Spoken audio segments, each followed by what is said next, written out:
जर हा गाणं मराठीमध्ये असता ना आणि तुम्ही आपल्या गावदेवी वाचता तर ह्या गाण्याने काहीतरी असा साऊंड केला असता.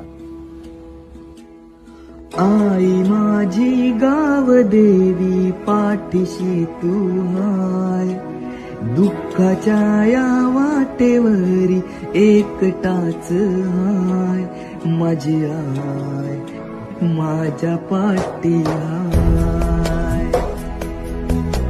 माझी आय गरिबांची हाय. मित्राच्या रूपात आई पाहतो मी तुला.